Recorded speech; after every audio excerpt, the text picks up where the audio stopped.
Hello and welcome to Express News. In the next half an hour, we'll get you all the latest news and updates. My name is Abhishek Mahajan. Let's start with the top story. India's eastern state of Bihar is witnessing voting for the first phase of polling across 121 constituencies in the 243-seat assembly.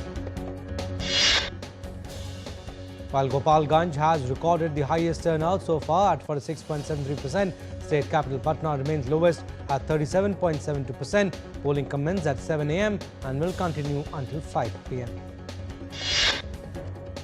A delegation of Thailand's Election Commission today visited St. Xavier School's polling centre in the Bankipur constituency of Patna. It was led by Chief Election Commissioner Itipon Bunprakong. The Indian Navy will formally commission Ikshak ship into service at the naval base in Kochi today. The commissioning ceremony will be held in the presence of Chief of Naval Staff Admiral Dinesh K. Tripathi. The Ministry of Defence informed that Ikshak will enhance the Indian Navy's hydrographic survey capabilities along with the third vessel of the survey vessel class and the first to be based at the Southern Naval Command. Prime Minister Modi has congratulated Indian leading cooperatives Amul and IFFCO for securing the first and second ranks in the global ranking for cooperatives. The tri-service exercise Purvi Prachand Prahar to integrate warfighting capability, technological adaptation and operational synergy among the three wings was carried out in the rugged mountains of Mechokha in Arunachal Pradesh on Wednesday. Federation of Indian Chambers of Commerce and Industry organized India's Sustainable Aviation Fuel Summit in New Delhi today. The event brought together policymakers, industry leaders and experts to discuss India's roadmap for achieving net zero carbon emissions by 2050. The event also saw the release of FICCI KPMG Thought Leadership Report and the signing of a joint study agreement between Airbus and Gati Shakti Vishwavidyalaya to develop scalable indigenous sustainable aviation fuel from municipal waste. Speaking at the event, Union Civil Aviation Minister Ram Mohan Naidu said India aims to become a global pioneer in sustainable aviation fuel development with a dedicated policy on sustainable aviation fuel to be announced soon. India-EU free trade agreement discussions have intensified with India's Commerce Secretary Rajesh Agrawal meeting European Commission Director General for Trade Sabine Bernard in New Delhi on Wednesday. The focus was on core areas including trade in goods, trade in services, rules of origin amongst others, along with technical and institutional matters. Both sides reviewed progress and reaffirmed commitment to conclude a balanced and mutually beneficial agreement by end of 2025. As part of the fourth round of FTA negotiations, Commerce Minister Piyush Goyal led the India-New Zealand Business Roundtable on Wednesday, where he addressed the delegates from both nations alongside the New Zealand counterpart. During the meeting, the minister spoke about a range of issues including new opportunities in the sectors of finance, banking, hospitality, IT, among others. The Union Minister also enjoyed a day of excitement, culture and Maori connection at Te Puya Thermal Valley in Rotorua. He indulged in a traditional welcome ceremony, songs, chants, poi and haka. As part of the visit, Piyush Goyal today met CEO of Air New Zealand Nikhil Ravishankar. While en route to Rotorua city, leaders discussed India's expanding aviation sector and the exciting new opportunities that it offers. India's Minister of State for External Affairs Pavitra Margarita is in Ecuador. The minister held a fruitful meeting with Minister of Foreign and Human Mobility Affairs Gabriela Sommerfeld. The two leaders discussed ways to strengthen bilateral relations, including in trade and pharmaceuticals. India and Ecuador also signed an MOU on cooperation between our diplomatic training institutions. External Affairs Secretary West C.B. George participated in the 9th India-Latvia Foreign Office consultations held in Riga, the capital of the Baltic nation. During the meeting, the entire gamut of bilateral relations was reviewed. India has appreciated Latvia for its condemnation of all forms of terrorism and reiterated its support for Latvia's successful stint at the United Nations Security Council for 2026-27. India and Latvia agreed to expand their relations in areas of trade, technology and people-to-people ties. They also exchanged views on regional and global developments of mutual interest.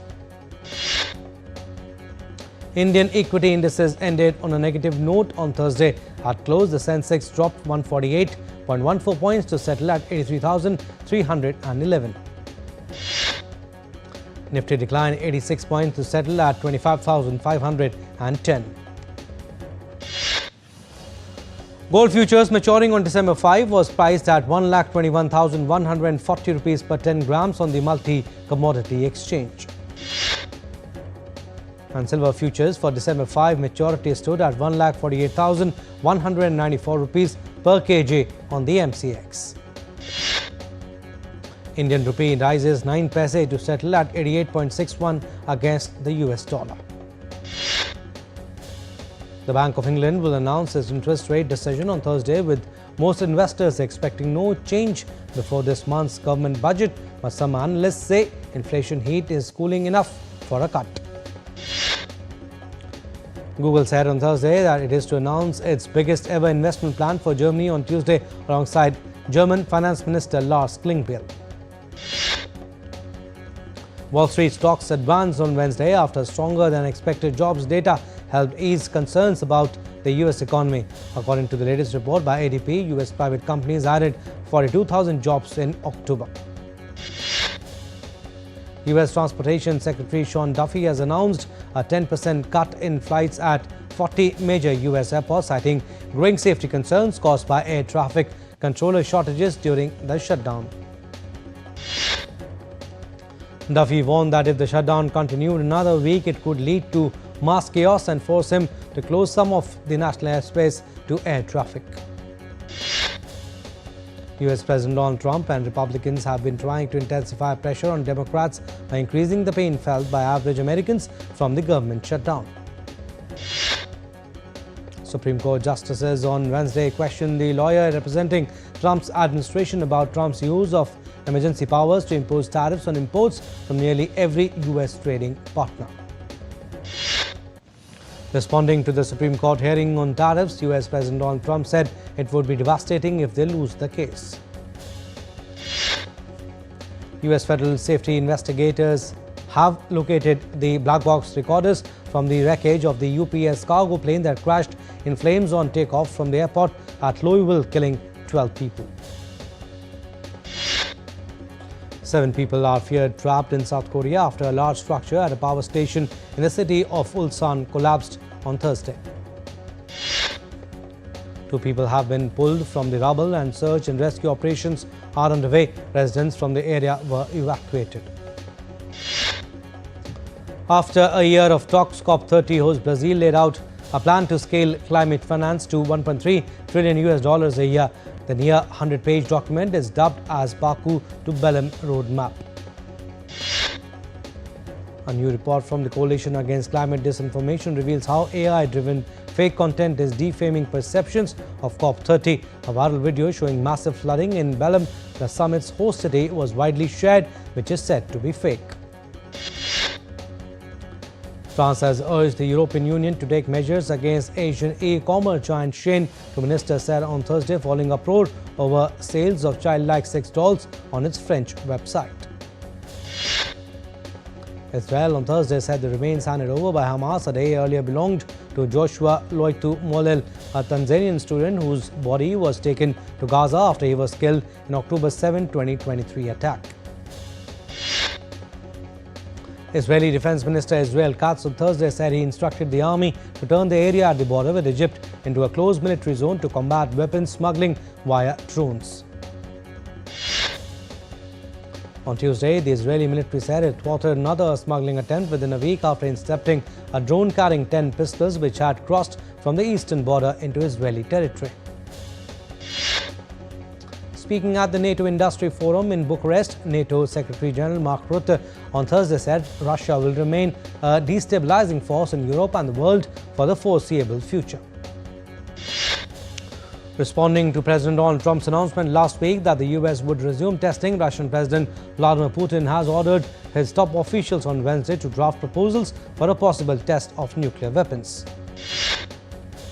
A Ukrainian army regiment released drone footage on Wednesday showing soldiers raising the Ukrainian national flag at the Pokrovsk City Hall building.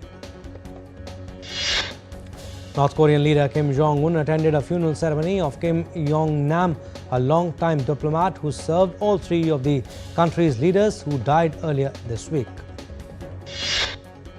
A fire at the naphtha and oil refinery in Belarus, one of the country's two biggest, has been put out and nobody was hurt.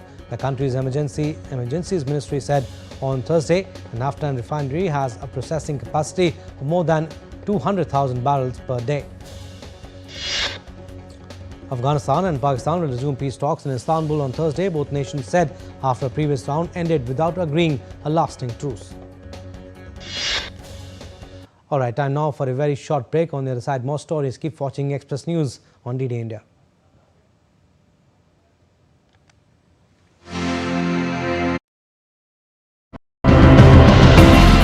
Desh Ki Mitti captures the deep connection that Indians everywhere feel with the country's soil.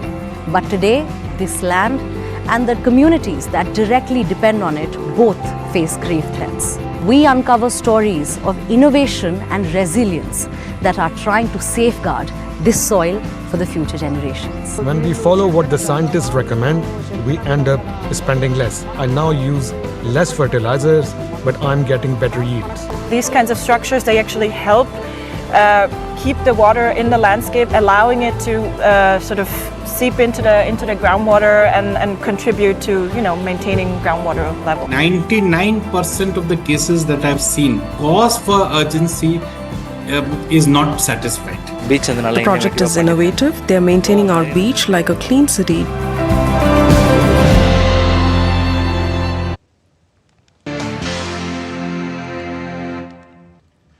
Welcome back. You're watching Express News on DD India.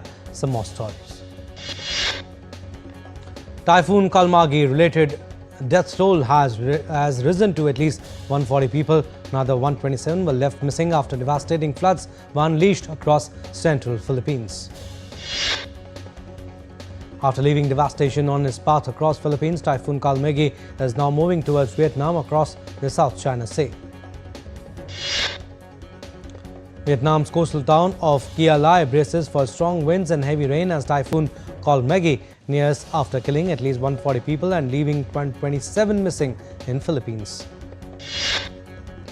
As leaders prepare to meet for COP30 in Brazil this month, a new UN report warns that global carbon emissions remain dangerously high, putting the planet on track for up to 2.5 degrees Celsius of warming, well beyond the 1.5 degrees Celsius Paris target.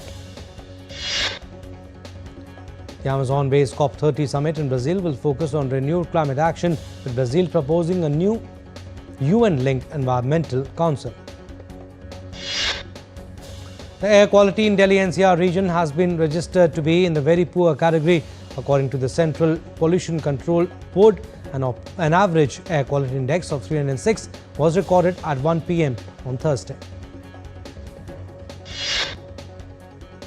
The India Met Department has predicted light to moderate rainfall and thunderstorm over Tamil Nadu from Thursday to Saturday. The National Weather Forecaster anticipated light to moderate rain and thunderstorm with lightning and gusty winds over parts of Karnataka on Thursday and Friday. According to National Weather Agency, a fall in minimum temperature by 3 to 5 degrees Celsius is very likely over northwest India for the next 2 days, with no significant change thereafter. Over central India, a fall of 2 to 4 degrees Celsius in minimum temperature is very likely for the next 2 days, according to India Met Department. Indian state of Assam will promote its famed Ras Mahotsav festival globally by developing a dedicated tourist circuit, state's tourism minister announced. India will mark 150 years of the national song Vande Mataram on Friday in New Delhi, celebrating the timeless composition written by Bankim Chandra Chatterjee in 1875. On the occasion, India's Ministry of Culture will launch year-long celebrations from November 7, 2025 to November 7, 2026, beginning with a nationwide mass singing of Vande Mataram across schools, offices and public spaces. Bethlehem is preparing to rekindle the Christmas spirit, with locals and officials inviting visitors worldwide to celebrate peace and hope in the city of Christ's birth. Residents in Germany's Cologne admired the bright supermoon glowing over the city's iconic cathedral, with November's beaver moon appearing larger as it reached its closest point to Earth. Stunning visuals show the beaver moon rising over Syria's northwestern city of Idlib, casting a bright glow across the skyline. Similar stunning visuals were captured over the Cypriot capital of Nicosia, where the November supermoon brightened the night sky. The autumn fishing season for Sakura shrimp has begun in Japan's Shizuoka, with first day catches totaling 2.3 tons and auction prices rising above last year's average. Britain's Prince William met the finalists of his environmental award in Rio de Janeiro ahead of the award ceremony as part of his 3-day trip to highlight climate innovations and sustainability efforts. King Charles presented 2025 Queen Elizabeth Prize for Engineering to 7 pioneers of machine learning and wind energy innovation at a ceremony in London. Thousands gathered in Ottery, St. Mary, England for the centuries-old Tar Barrel Rolling Festival, where locals with family ties carrying flaming barrels through crowded streets. Munich's iconic ice pack wave has vanished after an extensive river cleanup, leaving surfers puzzled. Experts say gravel removal from the riverbed may have the disrupted flow, though restoring the wave could require artificial rebuilding.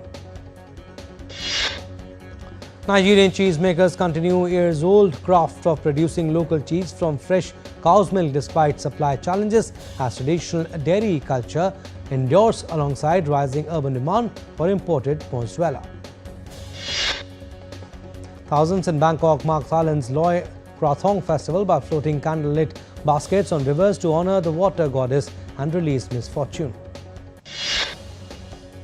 Danish toy maker Lego has distributed thousands of miniature MRI scanner kits to hospitals worldwide to help children feel less anxious before scans. BTS star Jungkook's immersive exhibition Golden the Moments will debut in India from December 12, 2025 to January 11, 2026 at Mumbai's Mehboob Studios. Actors Glenn Powell, Coleman Domingo and Emilia Jones joined director Edgar Wright in London for the UK premiere of The Running Man, a dystopian thriller based on Stephen King's 1982 novel. Italian filmmaker Alice Rohrwacher will receive the European Achievement in World Cinema Award at the 38th European Film Awards to be held in Berlin on January 17, 2026. Oscar-winning actress Renée Zellweger is set to star in and produce the upcoming psychological thriller Phantom Son, directed by David Yates. Megastar Rajnikant's next film, Thalaiva 173, will be produced under Kamal Hassan's Raj Kamal Films International banner, marking a major collaboration between two icons of Indian cinema.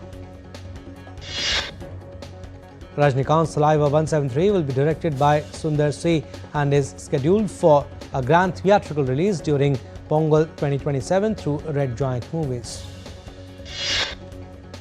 Veteran host Tom Bergeron is set to return to Dancing with the Stars for its 20th anniversary special on November 11, according to Variety. Netflix has renewed the romantic comedy series Nobody Wants This, starring Adam Brody and Kristen Bell, for a third season, according to Variety. Actor Shailene Woodley is set to star in the upcoming psychological thriller Ultra, written and directed by Victoria Negre. Manish Malhotra's debut production Gustakh Ishq, starring Vijay Varma and Fatima Sana Sheikh, will now release on November 28th, a week later than its earlier date. The Indian Women's World Cup winning team called on President Draupadi Murmu at Rashtrapati Bhavan in New Delhi on Thursday. Earlier, they, along with head coach Amol Majumdar, interacted with Prime Minister Modi at his residence in New Delhi. Prime Minister Modi welcomed the World Cup champions and praised Captain Harmanpreet Kaur and her team for their victory in the finals. Captain Harmanpreet Kaur remembered meeting the PM in 2017 when they didn't have the trophy and said that now meeting him with the trophy feels special. Vice Captain Smriti Mandhana said PM Modi has been a great source of inspiration for all of them. Indian batter Jemima Rodrigues recounted her semi-final heroics to PM Modi, saying that semi-final win over Australia was a collective team effort. India posted 167 runs for the loss of 8 wickets against Australia in the 4th T20I in Gold Coast. Australian all-rounder Glenn Maxwell has returned to the playing 11 after recovering from injury. Australia captain Pat Cummins is on the track to return for the second Ashes test against England after injury. South Africa have called up wicketkeeper batter Ruben Herman for the ODI series against Pakistan to replace injured Dewald Brevis. In FIDE Chess World Cup, Indian Grandmaster Diptayan Ghosh pulled off a major upset against two-time candidates winner Ian Nepomniachtchi to ensure a place in the third round. World champion D. Gukesh defeated 2024 World Junior champion Kazibek Nogurbek of Kazakhstan to reach the third round. Arjun Erigaisi was the only Indian to grab full points in both games as he defeated Grandmaster Martin Petrov to clinch 2 wins in 2 games. Spanish giant Barcelona needed to come from behind 3 times to earn a 3-3 draw against Club Brugge in the Champions League. Manchester City cruised to a 4-1 victory against Borussia Dortmund in UEFA Champions League to climb to 4th spot in the table. Well, that's all we have in this edition of Express News. You stay tuned for more news and updates. Namaskar.